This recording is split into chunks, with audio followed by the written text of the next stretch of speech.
Prirodna prihrana i zaštita biljaka je posebno aktuelna u vrijeme sadnje u vrtu. Tražimo prirodne načine sa kojima ćemo biljkama osigurati povoljne uslove za razvoj. Najpovoljnije vrijeme da se upravo to odradi jeste prilikom sadnje presadnica u vrt. Najveći problemi javljaju se u rano proljeće i u vruće ljetne dane, kada dolazi do oscilacija u temperaturama, izmjenjivanja sunčanih i kišnih razdoblja, dolazi i do stvaranja idealnih uslova za razvoj gljivičnih oboljenja na biljkama. Najizazovnija borba svakako je ona sa plamenjačom na paradajzu i drugim biljkama koje su osjetljive na ovo oboljenje. U ishrani povrća često govorimo koliko su važni dušik, fosfor i kalij, a zaboravlja se značaj mikroelemenata, posebno joda. Osim toga, on ima važnu ulogu kada je u pitanju kontrola i zaštita od štetnika i bolesti, poboljšanje imuniteta biljaka. Upotrebljava se i za dezinfekciju tla. Nedostatak ovog elementa očituje se kroz loše zametanje plodova, truljenje cvjetova, biljke kasnije stupaju u fazu cvjetanja i plodonošenja, smanjuje se veličina plodova, opada imunitet biljaka i one postaju meta napada nematoda, ličinki i raznih gljivica. Pri nedostatku joda u samim plodovima smanjuje se sadržaj škroba i mijenja njihova kvaliteta i okus. Najčešće se koristi kao gnojivo, ali i za prevenciju bolesti kao što su plamenjača, pepelnica, truleži. Djeluje i na prve znakove infekcije. Upotrebljava se zalijevanjem ili kao folijarno hranjivo, to jest prskanjem preko lista. Jod kao gnojivo je prilično učinkovit za mnoge vrtlarske i cvjetne usjeve. Posebno osjetljivi na nedostatak joda su krompir, paradajz, tikvice, patliđani, repa, krastavci, luk, kupus, kukuruz, zelje, jagode, maline, suncokret i ukrasne cvjetnice. Jod se koristi u mikrodozama, to jest u malim količinama, jer veće koncentracije mogu spaliti biljke. Kada ga upotrebljavamo za folijarnu prihranu ili tretiranje, biljke moraju biti velike i jake, inače možemo izazvati štetne posljedice. Na presadnicama se primjenjuje nakon sadnje na stalno mjesto kada se ukorijene, jer su neke vrste izuzetno osjetljive, posebno patliđan. I ovo sredstvo ne koristi se često. Prvo što možemo pripremiti od joda jeste otopina za zaštitu i prihranu. Nakon sadnje rasada paradajza, patliđana, paprike, dobro je svaku biljku zaliti sa 1 litrom otopine koja se priprema tako što se u 10 litara vode ukapaju 3 kapi joda.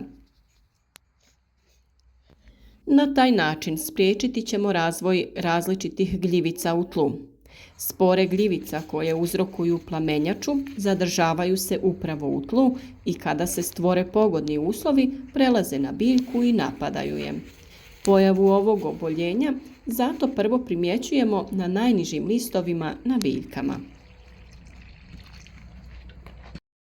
Najznačajnija bolest zaštićenih prostora svakako je polijeganje rasada, ali se nerijetko pojavljuje i na otvorenom kada se stvore uslovi za njihov razvoj. Uzročnici polijeganja rasada su patogene gljivice iz roda Phytium, koji obuhvaća više od 100 različitih vrsta gljivica, pa napadaju gotovo svaku biljnu kulturu uzgajanu u zaštićenom prostoru. Ove gljivice žive u tlu, to su takozvane soil-borne gljivice, a njihova patogenost, to jest sposobnost izazivanja oboljenja, ovisi o uslovima, o vlazi, temperaturi, svjetlu, pH vrijednosti i drugim čimbenicima. Upravo optimalni kontrolirani uslovi koji se postavljaju radi osiguranja najboljeg razvoja biljaka u zaštićenom prostoru odgovaraju patogenosti ovih gljivica. Drugim riječima, bolji uslovi za razvoj biljaka znače i bolje uslove za aktivnost patogenih gljivica koje uzrokuju polijeganje. Biljke su obično napadnute u zoni korijenovog vrata ili prizemnim biljnim organima, a simptomi se javljaju u obliku truleži sjemena, paleži klijanaca ili tek izniklih biljaka. Napadnute biljke tada poliježu, a rast im se zaustavlja. Istog razloga, sve biljke koje posadite trebate zalijevati sa ovom otopinom kako bi spriječili razvoj svih gljivičnih oboljenja. Za krastavce se na 9 litara vode dodaje 1 litra mlijeka i 12 kapi joda. Okupajte biljke krastavaca i površinu okolnog zemljišta. To će pomoći u uništavanju spora plamenjače i pojave kloroze. Sprječava se i pojava praškaste plijesni, a postupak se ponavlja jednom sedmično dok simptomi bolesti ne nestanu. U zaštiti kupusa primjenjuje se nešto veća doza joda. Na 10 litara vode dodaje se 40 kapi, a na svaku biljku izlijevamo 1 litru otopine.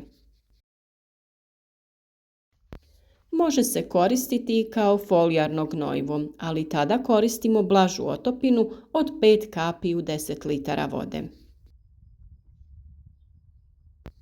Jod je potreban ne samo ljudskom organizmu, već i biljkama i životinjama. Ukoliko ga nema dovoljno, biljke će sazrijevati sporije, a može doći i do truljenja. Osim kao gnojivo u povrtnjaku, voćnjaku i vinogradu, koristi se i kao insekticid. Sprječava nastanak gljivica, bakterija i virusa. Osim toga, navodnjavanje jodom sprječava kontaminaciju biljaka, a istodobno se povećava imunitet usjeva. On kod biljke regulira protok vode i izmjene dušika u tkivima, normalizira apsorpciju kisika i uspostavlja proces fotosinteze. Jod je jako dezinfekcijsko sredstvo i zbog toga se koristi samo farmaceutski jod koji možete kupiti u svim apotekama. Kao što sam rekla, važno je da mlade presadnice zalijevate ovom otopinom nakon presađivanja na novo mjesto kada su one dovoljno jake. Dodatak joda posebno je koristan za sadnice paradajza, krastavca, patliđana i paprike. Kako bi se dobila čvrsta i otporna sadnica, sjeme se prije sjetve može natopiti jedno 6 do 8 sati u otopini pripremljenoj sa 2 čaše vode i 1 kapi farmaceutskog joda. Paradajz često oboljeva od plamenjače i zbog toga je potrebno dobro osigurati ovaj element. Za zaštitu paradajza od podmukle bolesti koristi se otopina joda i mlijeka. Mlijeko se stavi u posudu te razredi sa vodom u omjeru 1:10 i na svaku litru pripremljene otopine dodaje se 1 kap joda. Dobivena otopina prska se po biljkama 3 puta u sezoni u razmacima od 10 dana. Prskanje je najbolje vršiti u kasnim večernjim satima prije nego padne rosa. Jod je dobar za jačanje imuniteta jagode i izvrstan je pokretač rasta. U proljeće, nakon što smo sigurni da više neće biti snijega i da se kompletno otopio, nasadi jagoda tretiraju se otopinom od 10 litara vode u koje smo dodali 10 kapi joda. Postupak se obavlja 3 puta svakih 10 dana. Tretman ne samo da jača, nego i štiti biljku od sive truleži. Kućne biljke također vole ovaj element. Da biste produžili cvjetanje i poboljšali njegovu kvalitetu, 1 do 2 kapi farmaceutskog joda razrijedite u 1 litri vode i zalijte biljke. Vrtlari također mogu učinkovito koristiti jod za borbu protiv insekata koji ugrožavaju nasade. Konkretno, otopina mlijeka i joda dobro pomaže protiv lisnih uši koje se brzo šire na usjevima voća i povrća. Za pripremu smjese koristi se omjer mlijeka i vode 1:10 i na svaku litru otopine dodaje se po 1 kap joda. Ukoliko koristite litru mlijeka i 10 litara vode, tada dodajete 10 kapi joda. Sličan sastav obilno se prska po drveću i grmlju kada se otkriju štetnici. Za suzbijanje mrava je učinkovito navodnjavanje tla koje štetnici koriste za svoja skloništa sa otopinom joda u omjeru od 2 kapi na 5 litara vode. Vrlo je važno da dobro pazite i dozirate jod u ovim pripravcima. Premašite li navedene doze, tretman ponovite više puta nego što biste trebali ili ga koristite uz dodatna gnojiva bogata jodom, doći će do kontra učinka. Biljku bi mogli spaliti, a možete i uništiti korisne bakterije iz tla. Iako je ovo prirodna zaštita i hranjivo, vrlo je važno da se koristi u navedenim količinama.